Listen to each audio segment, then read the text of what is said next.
What's up, everybody, and welcome back to another adventure. This is our third episode in our brick series. So the brick we're doing today is this lovely pink one. One of the bricks we're doing today. This one, I had to just find the smoothest side. It's really a lovely color. It looks a little bit more peachy on the camera, but it really is a gorgeous pale pink. I'm going to be doing Sense and Sensibility on this one. And so we'll go ahead and sketch that out real quick. And yeah, we're just going to go ahead and get into it. These have been so much fun to do. I've really enjoyed this project. And I can't wait to see where my client puts them, because she told me she'll send me some pictures. Anyway, I've had a blast doing these. It's definitely challenged me in some ways as to how to make a brick look like a book. But it's also been really good experience for me painting on, a rougher surface. Something that I couldn't really sketch out as much, and I couldn't get thoroughly straight lines in some spaces, but you know what? I think they all turned out good. And I have an idea for at the end of this series, in the last video of this series, I'm going to line up all the bricks and show you all of them together, completed. So yeah, we're going to do this book, Sense and Sensibility. In here, we're spelling sense like the, like if you smell something. And then the second book we're doing in this video is To Kill a Mockingbird. So I hope y'all enjoy watching me paint these. And yeah, that's about all I have to say right now.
Okie dokie, so this one is just about done. I decided to put this green swirl in the middle of this because it looked so empty before.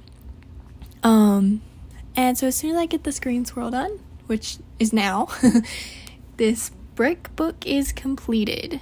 So now on to the next one, which is To Kill a Mockingbird. This side of the brick is a lot smoother than the back. The back had quite a few ridges in it.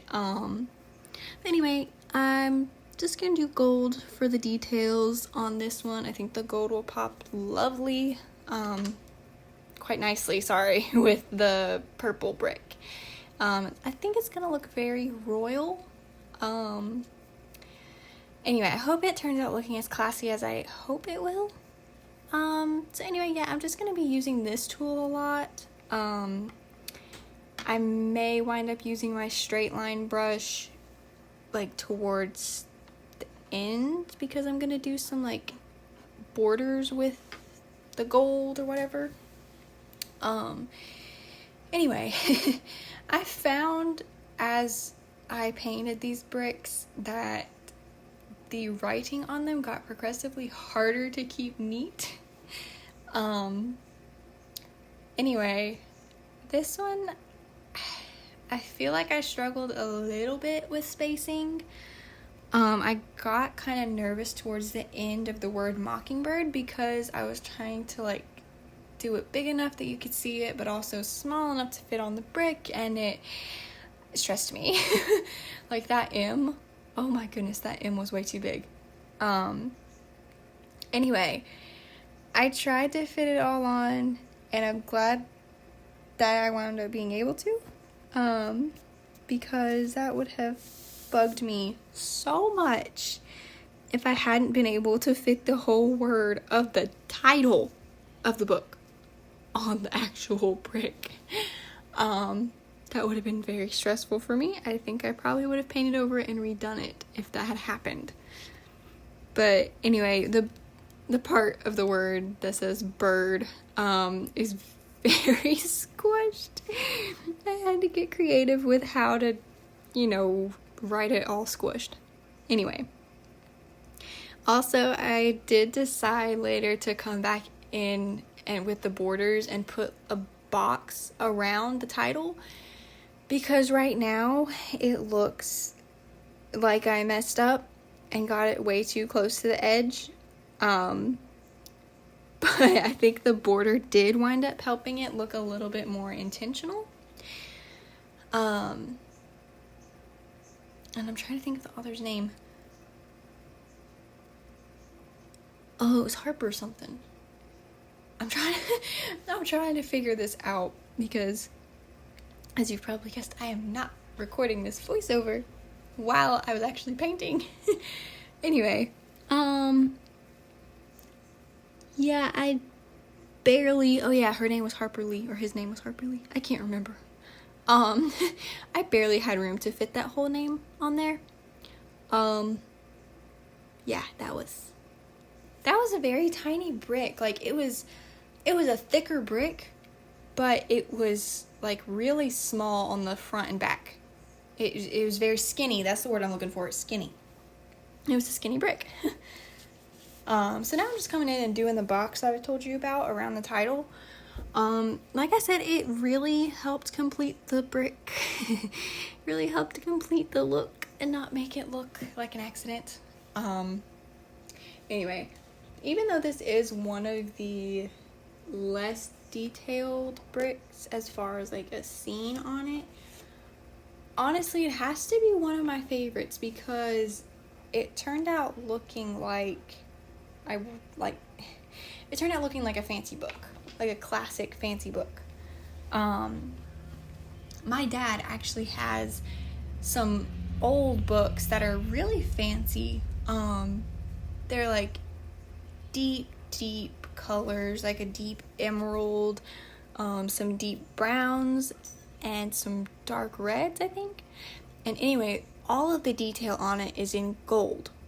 And so that is kind of what I was using for this book. This brick book. I still don't know what to call it. We're just gonna say books now. Anyway, so I used my dad's books as inspiration for this one, and I tried to do that similar for Gone with the Wind, but this one really, I feel like the inspiration really shows through better, because of the straight lines across the front, like above the author's name, below and above the title box. And I didn't like just the single diamond, so I decided to put another diamond around that one. And I really, really like that decision. Anyway, I was excited that I got to play around with this brush a lot because honestly it intimidated me before I started this project because the bristles on it are so long. I didn't know how easy it was going to be to control. But it turns out it is amazing. Like really, really amazing for straight lines. I was really happy with the way that worked out. Because I did not feel like having to sketch out straight lines on bricks that I couldn't even see on. Anyway, so I think the front's about done. I'm just going to thicken up the lines there. Now the spine, I know I'm not going to have enough space to write the full author's name, so I think I'm going to initial it. However, with this brick being thicker, it does allow me some space for the title. Gotta write tiny, but I do have a good bit of space on the spine, which I'm really, really relieved about, because that would have been so awful if I hadn't been able to fit the whole word on there. So yeah, I just initialed the author's name, and then the title, I think I just had to write really tiny.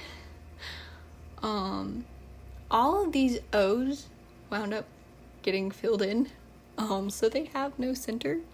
That happened on the word to, and so I decided to keep it consistent and fill in the other O's that were used in the title, because I thought it looked better than just having one filled in and one not. It would look more intentional if I filled it in. But anyway, I enjoyed this project a lot. I did spend like a whole 2 days painting the bricks to get them ready for the detail part. They stayed out on my porch for 2 days, and actually 3, because I allowed an extra day for drying. I did not want to bring wet painted bricks into my house. Anyway, so that took a lot of time. And then before I started filming all these, I went through and just painted all of the edges of the pages. I think I already told y'all that, but I told y'all again. So, but anyway, it's definitely been a longer process, but I think that was good for me because I stayed dedicated to it and I wanted to get it done as fast as possible. And so yeah, I am so excited that I got to do this, and I was so excited when I thought about the idea of turning it into a little series playlist on my channel. And I hope y'all enjoy that. I hope y'all aren't getting bored of seeing bricks. I might throw in a couple of videos that aren't bricks before I finish the whole playlist. Just to give y'all a break so y'all don't get burnt out on seeing me paint bricks. Anyway, that does it for the spine. And now this book is finished, and I'm so excited because it's another one down. I really like the way this one turned out, and I'm just overall pleased with both of them. So yeah, there we go. And here they are together, kind of. Anyway, thank y'all so much for watching, and I'll see y'all next time. Bye.